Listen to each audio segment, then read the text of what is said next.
పట్టలేదా? ముందుకు వెళ్ళిపోయావు, సరిగ్గా కూర్చో.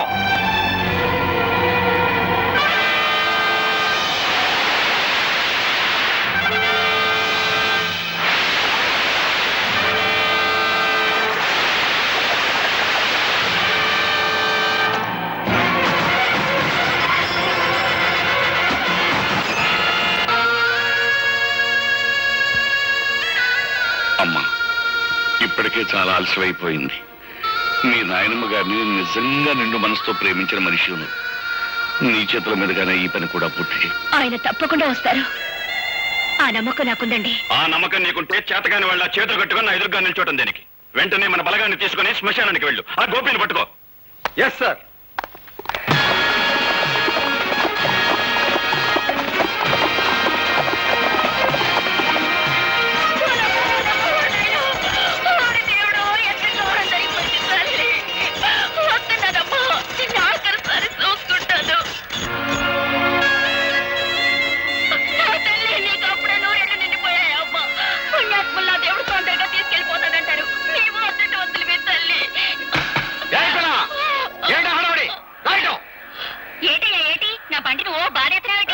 ఏమిటా ఏడుపులో? ఇంతగా ఉన్నావు? సూర్యచంద్రరావు పంపితే వచ్చాను. అవును, సంస్కారం లేని తల్లికి దాన సంస్కారం చేయడం ఎట్టలేక అదేదో నన్నే చేయమని కిరసనాలు అగ్గి పెట్టేసి పంపించారు. సూర్యచంద్ర గారు మనుషుడు ముందు చెప్పలేదే?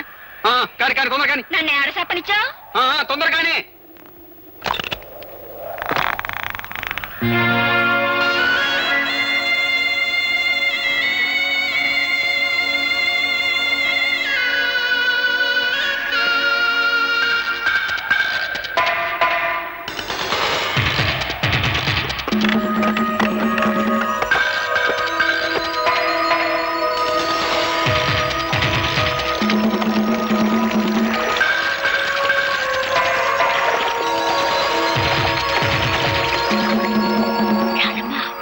గోపి బాబు ఆ బంట్లో ఉన్నాడు.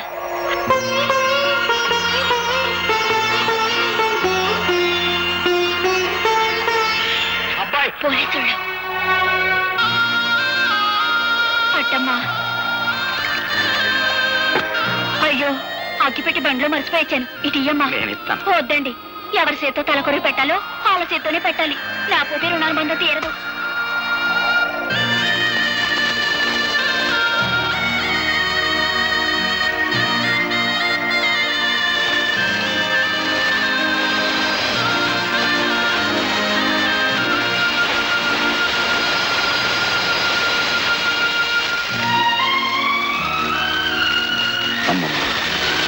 ప్రత్యక్ష సాక్షి పేరుతో నీ చావుకు నేను కారకునయ్యాను.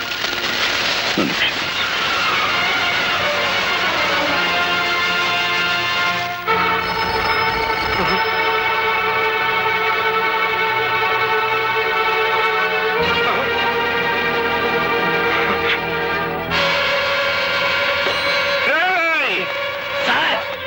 నా ఇంటి చుట్టూ 100 పోలీసులు కాపలా ఉంచుతారని ఆ ఇన్స్పెక్టర్ అశ్రీ గారు చెప్పారా?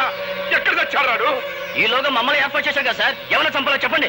మా అమ్మకి అంత్యక్రియలు జరిపించేశాడంట. నాకు అంత్యక్రియలు జరపడానికి వచ్చేస్తున్నారని ఫోన్ చేశాడు రా గోపి గారు. వచ్చేస్తున్నారా? వాళ్ళకి అంత్యక్రియలు జరిపించండి.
శ్రేయ సమయానికి వచ్చేసావు. వస్తరా.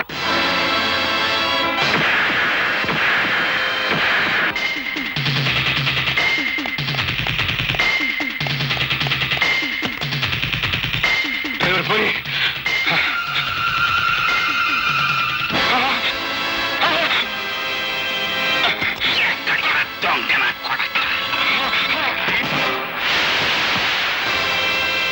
మోసం చెయ్యటం నీకొక్కడికే తెలిసిన విద్య కాదురా.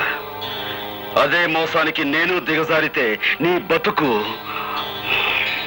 చూస్తుండా.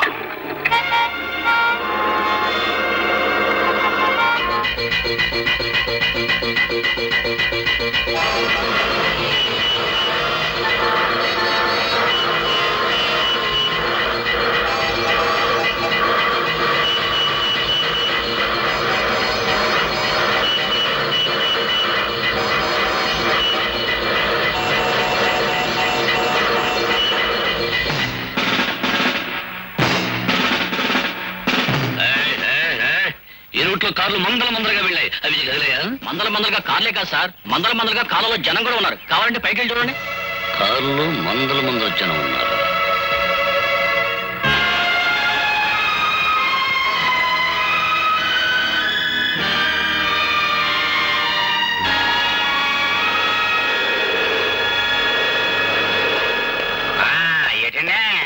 వంటశాల మీదకి మిడతల దండ వచ్చినట్టు మీ పోలీసులు అంతా ఒకేసారి వచ్చారు.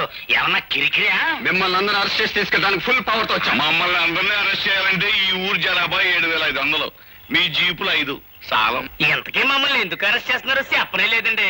జైల్లోంచి తప్పించుకున్న గోపి మీలో ఉన్నాడని మా నమ్మకం. బాలే కనిపెట్టేశారండి. నేనేనండి గోపిని. నేనండి గోపి, నన్ను అట్టుకెళ్ళండి. అబ్బా నేనే గోపిని, నన్ను అట్టుకెళ్ళండి. నేనే గోపి.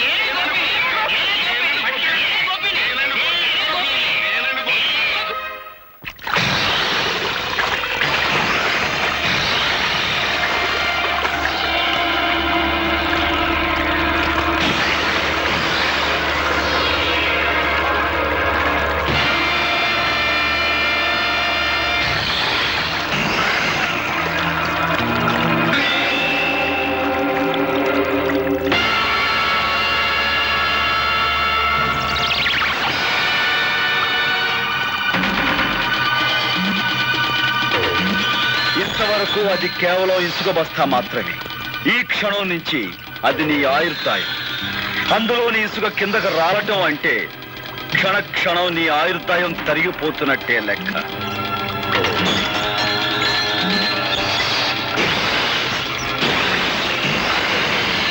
నూరు గొడ్లు తిన్న రాబందు కూడా ఒక్క గాలివానకు చచ్చినట్టు ఎంతో మంది హత్య చేసిన నీ ప్రాణాలు ఇప్పుడు నా గుప్పెట్లో ఉన్నాయి. అమ్మో, ఇసుకంత కాలిపోతుంది. నువ్వు ఇక్కడి నుంచి ప్రాణాలతో బయటపడాలి అంటే నువ్వు చేసిన నేరాల గురించి నీ నోటితో నువ్వే చెప్పాలి. అయితే చెప్పు, మా నాన్నను చంపించావు. నేనే, కానీ ఆ పని చేసి చాలా ఏళ్ళు అయిపోయిందిగా. ఇంకా గొడవ వదిలే. ఆ గొడవ వదిలేసిన ఇంకా 2 హత్యల గొడవ ఉందిగా. పులిరాజును చంపిందెవరు? కాలిపోతుంది. చెప్పు. బాబోయ్, పులిరాజును చంపిందెవరు? గారి పేక మీద కాలేసి తొక్కి చంపింది నేనే. కానీ అలా తొక్కమని చెప్పింది, నా చేత తొక్కిచ్చింది ఆయన రాత్రి. మా అమ్మమ్మని, అదే నీ కన్న తల్లిని మమ్మల్ని చంపని చెప్పింది, చంపించింది కూడా ఆశ్రయగానే.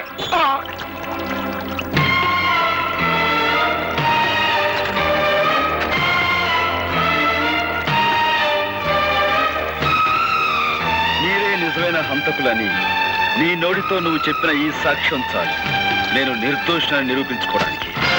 సాక్షికం దొరికిందని సంబరపడిపోక నన్ను నిరికించడానికి నీ తరం కాదు కదా, నీ అమ్మమ్మ తరం కూడా కాదు. This is Assyria.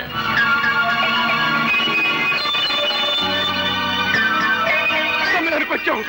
నాతో మన రహస్యాలన్నీ చెప్పించేసి ఆ టేప్ రికార్డులు రికార్డింగ్ చేసేశాడు. వాడు రికార్డింగ్ చేస్తుంటే నువ్వు డాన్సింగ్ చేస్తున్నావా?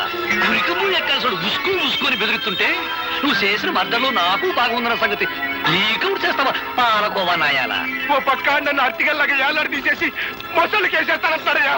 నిన్ను మోసాళ్ళకేసే ఛాన్స్ ఆడికెందుకు ఇస్తాను? నేనే వేసేస్తాను.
హార్మోనియం పెట్టి నీ దగ్గర నుంచి క్యాసెట్ ఎలా రాబట్టుకోవాలో ఈ అవధాల శ్రీకు బాగా తెలుసురా.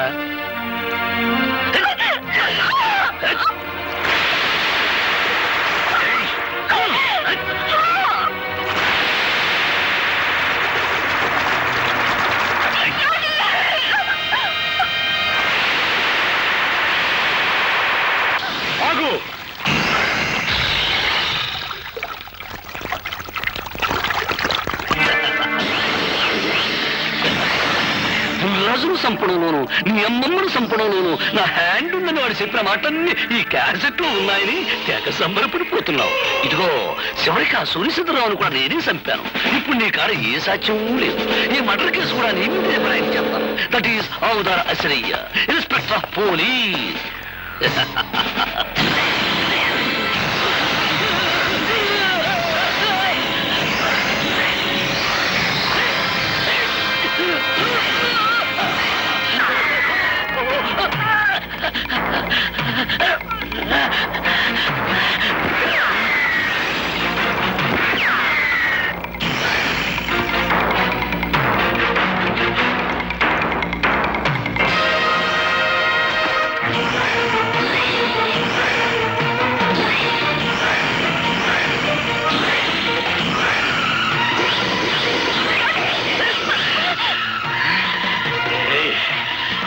ఎక్కడికి పోతాడు? యాదారా శ్రీ చేతులు